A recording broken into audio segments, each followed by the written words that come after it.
It's good to be back. My vacation in Ireland was wet and wonderful.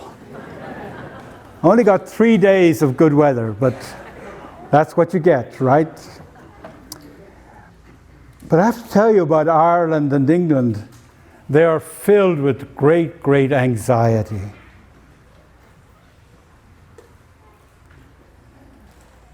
England, I think, is like the freed slaves in the Sinai.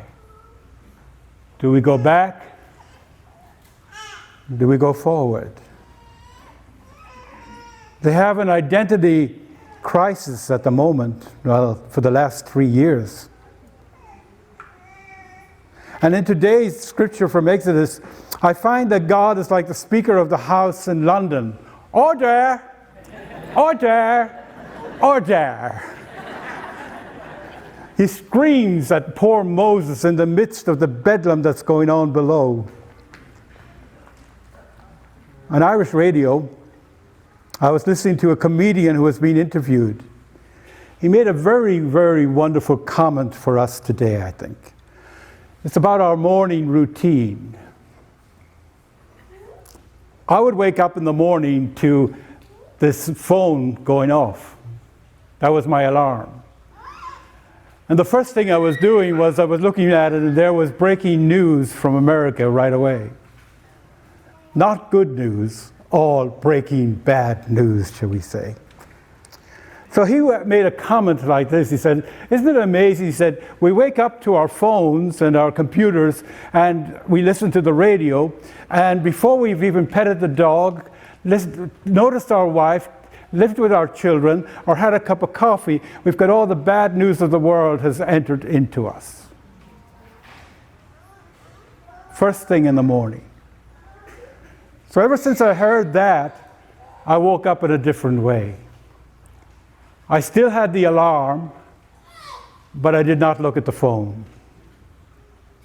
I decided I should have some silence, light a candle, have some prayer, and at least have a cup of tea before I looked at it. It has really changed everything.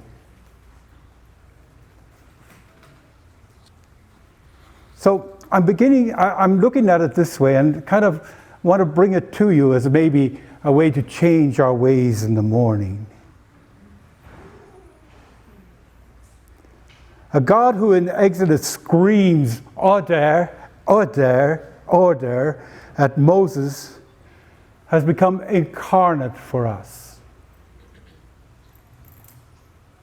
It is the Son of God, who is one in the Father, yet has arrived among us. His demeanor was revealed to us through his story. Through his story. The greatest story ever told.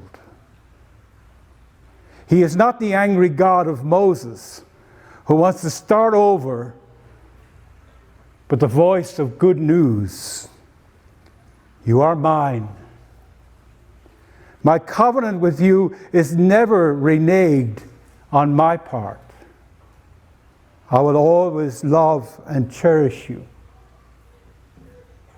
Hear ye, hear ye. The prodigal will always receive mercy and compassion. A ring will be put on his finger, and a banquet of reconciliation will be celebrated. I knew that I had 3 days of some similarly good weather, so I took a trip. And I stayed in something they called a B&B. And I woke up before the hosts were awake. I packed my bag into my car and joined a lady who was sitting on a bench. She had about 20 butts of cigarettes in the ashtray and a cigarette in her mouth. So I noticed her, and then she told me, I am a recovering alcoholic. So I replied, "Bless you."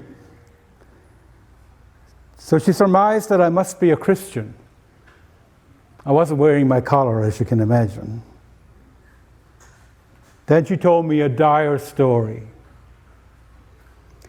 Her son and family live in Sydney, Australia, but she is not allowed to see her grandchildren until she is sober for at least a year. Oh my gosh. I was ready to have a cigarette with her, you know.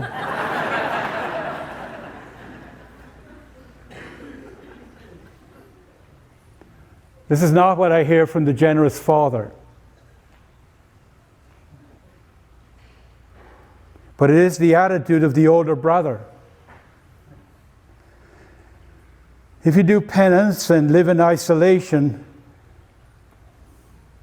then the older brother is ready to have you suffer your way back into the family. Any of us like that?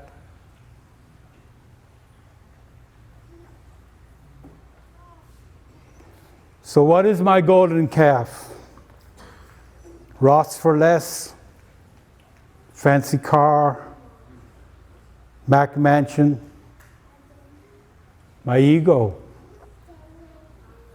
Who am I in the mirror of Luke's word of compassion to us?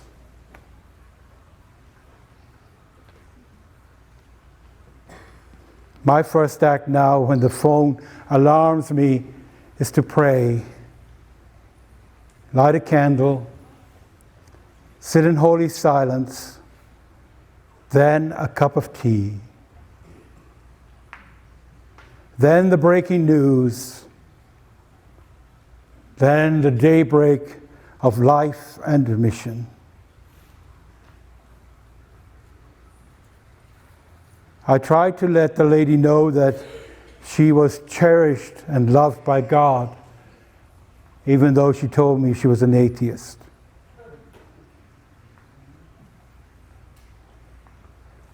You are all cherished in the blessed and holy Trinity.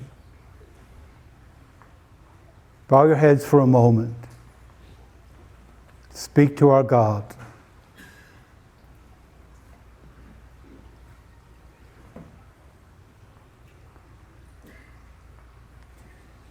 In prayer and in compassion, let us live out our faith in the circle of our family, in our circle of friends and community.